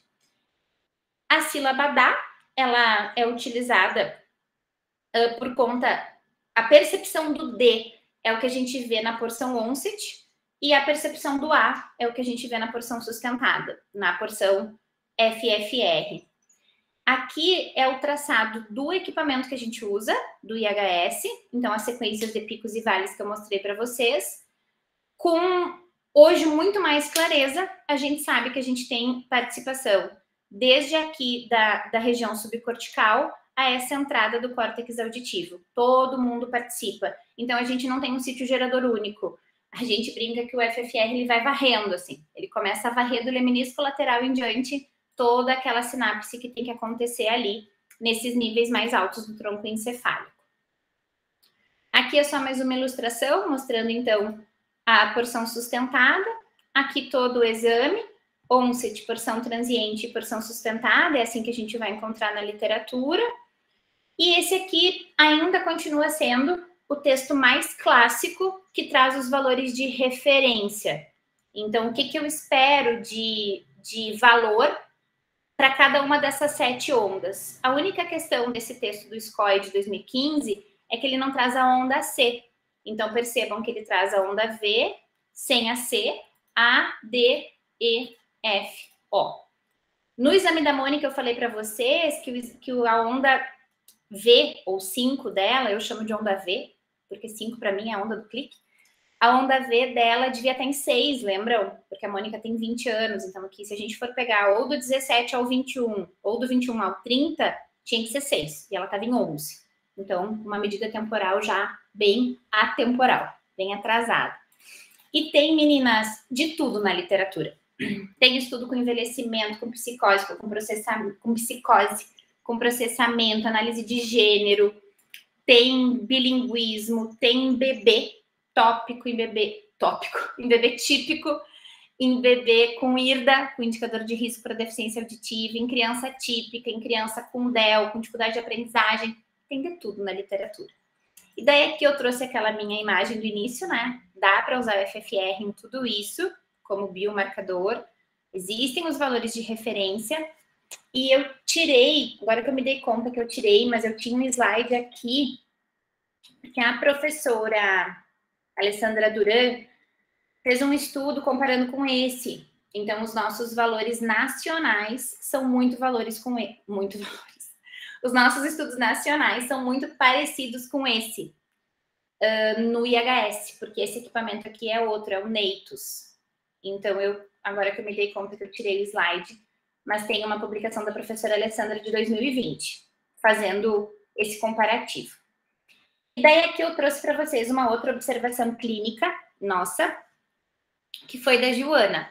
A Joana, com 9 aninhos, veio para avaliação de processamento na nossa prática de ensino, e a queixa principal da Joana, dificuldade de aprendizagem. O que a gente encontrou no processamento? Uma dificuldade de integração binaural, no código de dígitos, ordenação temporal para frequência e resolução temporal. De novo, né? Então, percebam o processamento temporal aqui, né? Não é à toa que se fala tanto em processamento temporal. Então, olhando para a audiometria da Joana, o que temos? Um exame bem bonito, bem normal, com limiar de reconhecimento de fala compatível com a via aérea, um índice percentual em 100 dBs, em 100%, maravilhoso. E olhem aqui. Olha, aqui, gente, vocês estão vendo que essas curvas timpanométricas estão voando? É porque quando o aluno foi passar para o em áudio, o exame, ele colocou o valor de orelha externa, que é o valor onde começa a curva timpanométrica, né? Então, não deu tempo de eu arrumar quando eu fui fazer o print do exame para colocar na aula. Então, eu não sou maluca, tá? A curva timpanométrica tá voando, porque esse primeiro valor aqui é o valor de orelha externa. Então, a gente faz essa medida aqui, que é a medida do pico, que é a diferença do pico para o início. Então, a gente achou uma curva AR aqui, na orelha esquerda, e uma curva A na orelha direita. Mas o que apareceu aqui na Joana que não tinha aparecido na Mônica? Olhem os diferenciais. Então, aqui, a gente já tem um alerta, para nós, enquanto clínicos, de que realmente alguma coisa diferente está acontecendo na via auditiva central da Joana, porque o reflexo acústico que vê só, que não é só, né? Eu amo reflexo, tá, gente? O reflexo acústico que vê só reflexo ali no arco, porção distal do nervo auditivo, cruza no complexo olivar superior, desce pelo facial, que inerva o estapédio e faz a contração aqui do estribo, ele já demorou para acontecer. Então, a gente vê aqui um decrutamento, porque a gente tem diferenciais aumentados, reflexos aumentados nas duas orelhas. Então, a gente já junta o diferencial aumentado com as alterações de processamento e vamos ver o que a gente encontrou no eletrofisiológico. Ó, orelha direita, orelha esquerda. Aqui eu coloquei o texto embaixo, ó. Mas se a gente for olhar os valores de latência, de novo, ó, valor de latência bonitinho. Mas agora, batendo o olho aqui, vocês já não enxergam uma onda 5 minúscula, uma onda 1 gigante, uma onda 5 minúscula, uma onda 1 gigante. Gente, isso tem acontecido demais com a gente. Por isso que eu escolhi esses casos para falar, porque tem sido a nossa vida, o nosso mundo, como eu brinco, que é essa alteração na relação 5-1.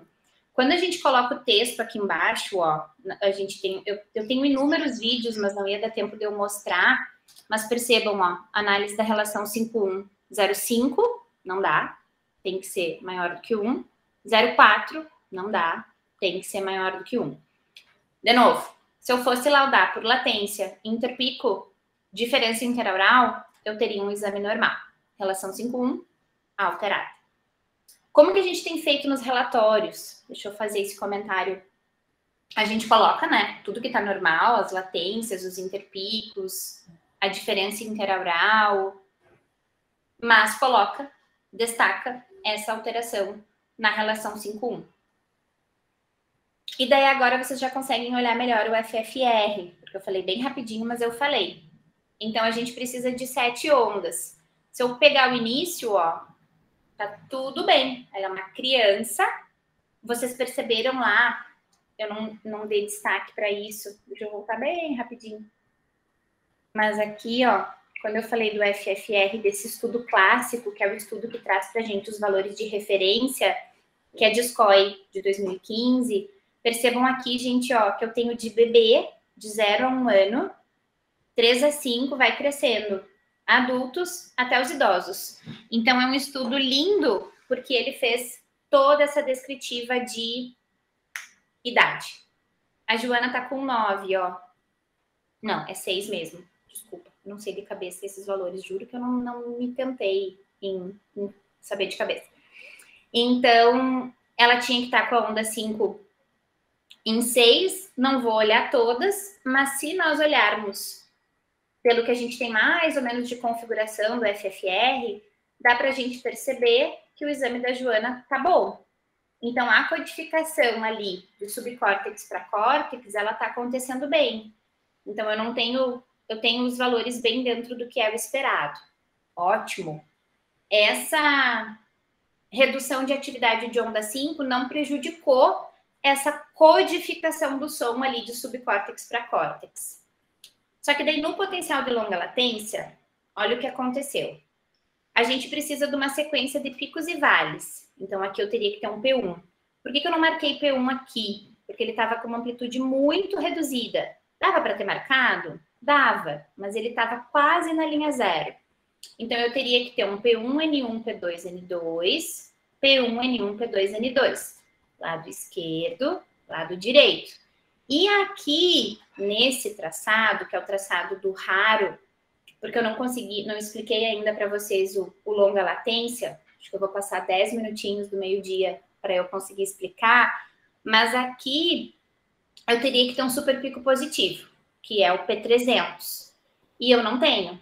Então, quando a gente junta tudo isso, a gente tem uma dificuldade de integração binaural, a gente tem um problema de ordenação, de resolução, alteração 5,1, ausência de P1 e P300. Então, córtex auditivo primário, córtex final lá no hipocampo. O panorama da Joana é menos pior do que o panorama da Mônica. Ela conseguiu fazer uma compensação de atividade sincrônica ali pelo FFR. É isso, entende? É claro que a gente não vai fazer tudo isso em todo mundo, gente. Eu estou mostrando para vocês porque foram casos que a gente teve a oportunidade de fazer tudo. A gente não vai fazer tudo isso em todo mundo. Mas eu queria mostrar para vocês conseguirem fazer essa relação entre o comportamental e o eletrofisiológico e tentar visualizar um pouquinho desse horizonte. O que eu tenho de diferente nesse horizonte desse paciente quando eu vou começar a reabilitação dele, quando eu vou começar a intervenção terapêutica. Então, deixa eu só olhar os meus slides aqui, porque eu... Ah, tá. Aqui eu já entro no potencial de longa latência. Ele já é o próximo. Daí eu vou falar para vocês bem rapidinho do potencial de longa latência. Daí tem mais uns casos aqui no final, eu acho que eu pulo direto para os casos, porque tem muita coisa aqui que é mais imagem. Mas deixa eu falar para vocês só esse início do longa e eu pulo umas coisinhas para a gente não tardar tanto, para eu não atrapalhar tanto o horário de almoço de vocês. Então, gente, no potencial de longa latência, a gente usa aqui o estímulo BADI. No potencial de longa, a gente tem o famoso paradigma oddball, que é o que eu quero explicar para vocês um pouquinho agora. Mas antes de explicar o paradigma, é importante que a gente tenha em mente quem está gerando o quê. Então, a onda P1 vem da região tálamo-cortical, que é o início do som. É o som chegando lá no córtex auditivo. O N1, ele vem do córtex primário e secundário, com essas responsabilidades auditivas. O P2 também, com responsabilidade de discriminação auditiva. O N2, córtex auditivo supratemporal e ativação do sistema límbico, com essas responsabilidades.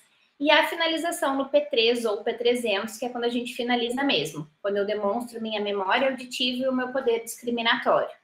O P300 ele tem essa possibilidade de divisão entre P3A e P3B, que é quando eu ativo mais o córtex frontal, que não é uma coisa boa, que demonstra para a gente mais esforço auditivo do nosso paciente.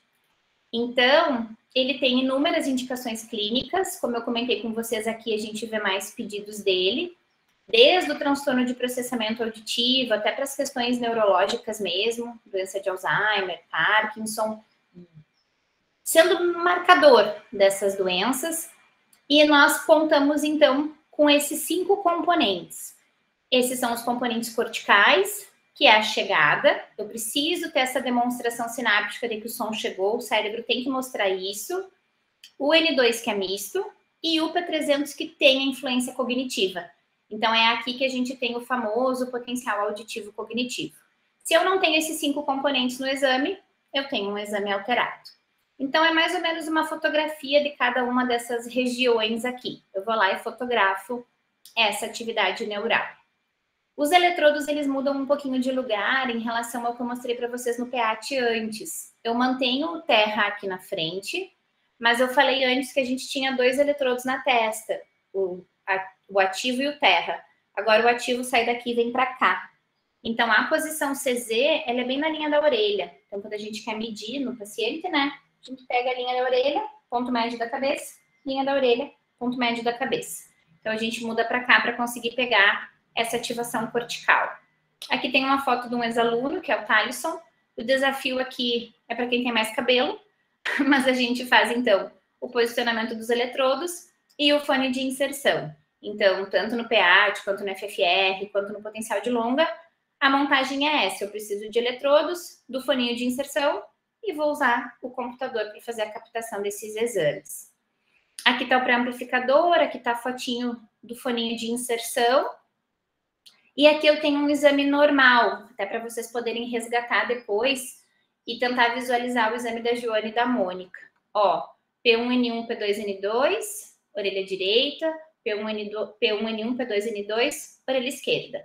Aqui que está o tal do pico positivo que a gente precisa, que vai acontecer sempre depois do complexo cortical misto. Então, primeiro eu tenho eles e depois eu vou ter o P3 ou o P300. Quando a gente marca no equipamento, ele marca como P3, mas ele tem esses 2 nomes, P3 ou P300, pelo motivo de latência mesmo. Ele acontece em torno de 300 milissegundos, tá? A morfologia, percebam que ela nem sempre é a mesma, ó. Aqui eu tenho de novo, ó, P1N1, P2N2, tem um P300 aqui, mas a cara do exame é um pouquinho diferente. Fala, Adri. Mi, vocês não estão marcando na subtração? Vocês estão marcando direto no raro? Sim, Dri, a gente está marcando. No EHS fica muito ruim a subtração, né? Horrível. A gente desistiu de fazer a onda resultante, que é a subtração, justamente porque nos parecia muito mais de fácil visualização direto no traçado do raro. Porque daí a gente vê aqui, ó, o que eu vejo de P1N1, P2N2 aqui nesse traçado, eu vejo aqui P1N1, P2N2 e o próximo pico positivo é o P300. Porque, turma, aqui em cima, nesse complexo, eu tenho a representação do que o paciente ouve, que é o ba, ba, ba, ba, ba. Porque o tal do paradigma oddball é o seguinte, aqui o paciente está naquela configuração ali que o Thalisson estava, vai estar com os fones, e a gente vai dizer para ele o seguinte, você vai ouvir várias vezes o som ba, ba, ba, e algumas vezes o som di. Então vai ser assim, babadi, bababadi, badi, babadi. E você vai contar para mim quantas vezes você escutou di. E daí, essa resposta aqui, ela tem que surgir pelo simples fato do cérebro ouvir o babá, que é essa representação aqui. E esse potencial, ele surge na resultante da tarefa. A tarefa é contar. Então, contando, surge aqui um P300. Então, quando a prof. Adriana diz a resultante, é quando a gente faz uma subtração desses dois traçados e geraria um outro traçado aqui, que o objetivo seria melhorar a visualização do P300. Mas a gente não vê isso. Então, por isso que a gente fez essa escolha metodológica de manter a marcação do P300 no traçado do raro. O que é o raro? O di. Então, isso aqui é a representação do di e isso aqui é a representação do ba. Certo? Então, turma, existem critérios de normalidade que não pode nunca nós esquecermos. Que nesse sistema auditivo central, como a gente chegou lá em cima, a gente tem que respeitar os critérios de maturação e de degeneração do sistema nervoso auditivo central. O PEAT, com 2 aninhos, está pronto, mas as estruturas subcorticais e corticais, elas demoram mais tempo. Então, a gente tem que respeitar esse desenvolvimento para poder fazer a análise do normal ou não normal nesses exames. A onda P1, ela está presente desde os nossos bebezucos, então existe um monte de estudo falando sobre isso. E à medida que a gente vai ganhando idade, esse potencial P1, que é aquele primeiro pico positivo aqui, ó. Agora eu mostro ele mais para lá, para a gente não demorar. O potencial P1, que é o super pico positivo, ele começa numa latência grande, no bebezinho, e vai ficando perto do que ela deve ser no adulto. E daí, à medida que o tempo vai passando, infelizmente, a gente vai ficando temporalmente pior, né? Então, a gente já observa aqui diferença nessa resposta do P300, desse potencial final, que tem essa ativação de hipotálamo cada vez mais aumentada, né? Então, de 17 a 30, de 30 a 50, a gente vai tendo aí um aumento de probabilidade de latência. Tem um monte de coisa que interfere nisso. Então, envelhecimento, doença vascular, porque a gente não vai ter sempre a mesma resposta axonal, né? Depende muito do nosso processo metabólico.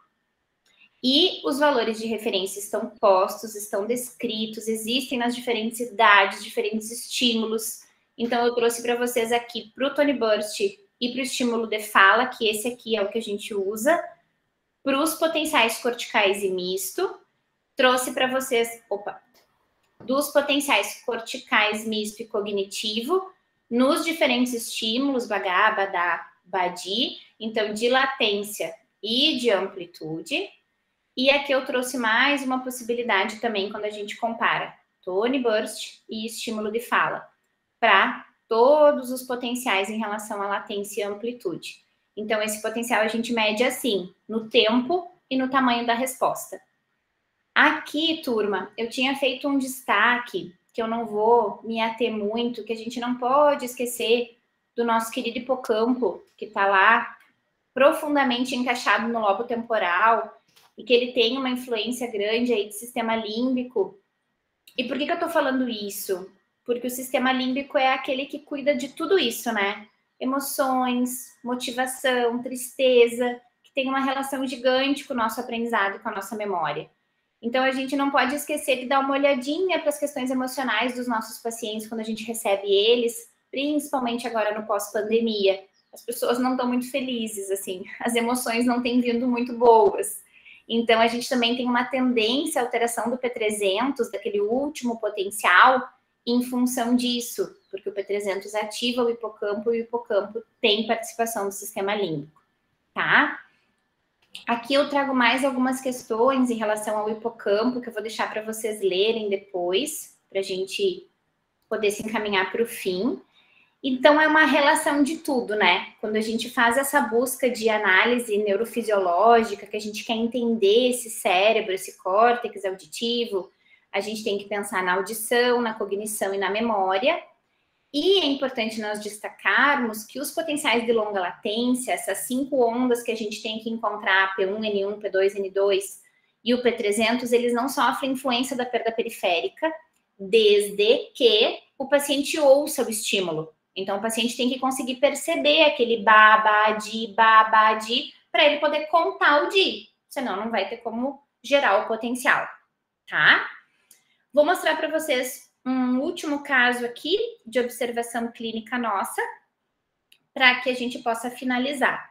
Então, a Clara é uma menina que chegou para a gente para avaliação com 12 aninhos, com diagnóstico médico já, de dislexia, e ela também veio com um transtorno, com um diagnóstico da psiquiatra, de transtorno hipercinético. O transtorno hipercinético, ele tem sido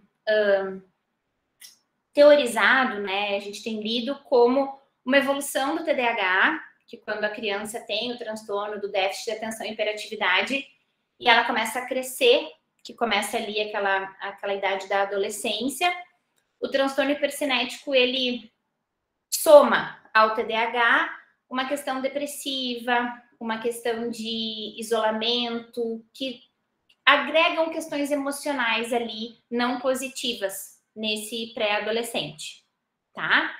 Ela veio com esses diagnósticos já para avaliação do processamento e a gente encontrou alteração onde? De novo, integração binaural, ordenação temporal e resolução temporal. Então, aqui na ordenação temporal foi na frequência e duração, foi nos dois. E olhem só esse potencial de tronco encefálico. Então, assim, com muito amor e carinho, a gente conseguiu marcar a onda 5, teve uma disputa muito grande aqui, se marcava ou se não marcava essa onda 3, a gente acabou não marcando, porque estava uma para cá, outra para cá, e aqui, se marcasse, ela já ficaria com uma latência super aumentada, mas a gente vê um exame com uma morfologia feia, né? Se vocês resgatarem o início da nossa aula, aqueles exames bonitos ali, quando a prof. Adriana disse, nossa, que exame lindo. Então, esse aqui está completamente diferente. E esse aqui é o FFR dela, que não ficou tão ruim, ele ficou bom. E daí vem aquela questão que tem se apontado muito na literatura, né? O FFR, para essa análise de latência e amplitude, talvez ele não seja tão bom quanto para as análises frequenciais, que foi uma coisa que eu não comentei, porque não ia dar tempo, porque o FFR dela ficou bom, mas olha o potencial de longa latência dela. Ela tem um potencial P1N1, lembram que tem que ter P2N2 aqui depois, ela não teve, e não teve P300. Então, voltando naquele panorama, né, e me tornando um tanto quanto repetitiva, se eu recebesse a Clara com isso, eu acho que eu ia ter um ânimo maior de atender a Clara no sentido de prognóstico do que percebendo que o tronco encefálico não está processando estímulo simples, que é o clique, e percebendo que essa finalização do som no córtex auditivo, ela não está acontecendo nem perto do que deveria. Então, assim, eu tenho um exame cortical bastante alterado. Então, turma, eu vou deixar para vocês olharem aqui depois com carinho o exame da Júlia, que eu tinha deixado aqui para vocês também. Só tem mais o caso da Júlia. E, para finalizar, eu quero lembrar vocês, né, que a medida comportamental, ela sempre vai ser o nosso carro-chefe, não tenho dúvida disso, que a gente vai utilizando aí medidas de cross-check na ideia de melhorar tudo que a gente pode nesse panorama do diagnóstico. A gente tem utilizado muito o Neopsilin nessa bateria, nessa avaliação neuropsicológica para juntar com o processamento, para juntar com o potencial evocado, para a gente realmente conseguir orientar melhor essas famílias, sempre com uma avaliação médica. Nessa prerrogativa, que eu brinco aqui na universidade que é meu mantra, não vamos fazer tudo em todo mundo. Eu mostrei para vocês aqui alguns casos para que a gente pudesse realmente ilustrar. Então, a gente vai usar a história clínica do paciente para entender qual potencial vai ser mais importante. Espero muito ter conseguido fazer essa correlação da avaliação eletrofisiológica com o processamento auditivo e mostrar para vocês como que a gente tem tentado usar o processamento aqui, sem tirar os potenciais evocados do foco das lentes. Eu acho que a gente ainda vai usar muito ele no futuro próximo, eu espero. Nessa ideia, eu acho que quando a gente tem os exames eletrofisiológicos, a gente conhece melhor o prognóstico, orienta melhor o paciente, a gente consegue monitorar melhor o que a gente espera da reabilitação e o que a gente vai permitir que essa família possa esperar da reabilitação. Eu acho que conseguir trabalhar com as expectativas é sempre importante, tanto da família quanto da gente, enquanto reabilitador. Aqui fica meu agradecimento ao meu grupo de pesquisa. Esses são os meus alunos que estão no GEAC hoje, que fazem iniciação científica, TCC, mestrado, doutorado. Então, eles me permitem estudar muito mais do que eu estudaria, sem sombra de dúvidas. O meu agradecimento gigante e especial à professora Adriana. Essa foto veio de TBT outro dia, eu precisei pegar ela, porque eu fiquei numa choradeira nesse dia, assim, naqueles dias saudosos, assim, sabe? Meu Deus, que saudade. Eu sou chorona, tá, gente? Eu tenho muita saudade da Unifesp de São Paulo, da Adriana. A Adriana, além de ser minha amiga, ela foi minha dinda de vida, assim. Ela que me apresentou o meu marido, aquele que eu mostrei para vocês lá no final. Então, eu devo muito a Adriana, inclusive a minha família. E devo muito profissionalmente, porque a gente fazia trocas muito gostosas quando eu estava na Unifesp. Era uma delícia poder trabalhar com a Adriana. E agradeço muito a vocês. Coloquei a casinha da Unifesp aqui para agradecer para vocês pela presença, por estar aqui com a gente. Espero ter conseguido responder o que a prof. Adriana pediu. E deixo aqui os meus contatos, o WhatsApp, meu e-mail aqui da universidade e o meu convite para vocês acompanharem o grupo de pesquisa, tanto no Instagram quanto no canal do YouTube. A gente tenta ao máximo aqui compartilhar conhecimento. Tá, gente? Então, meu gigante, muito obrigada, do tamanho da Unifesp. Nossa, agradecemos, foi maravilhosa a sua aula, Mina, não tem nem como agradecer. Brilhante todas as explanações, foi muito, muito, muito boa. Muito obrigada por você ter topado falar um pouquinho com a gente. Pessoal, amanhã à tarde, última aula. Então, vejo vocês. Um beijo para vocês. Mi, fica um pouquinho.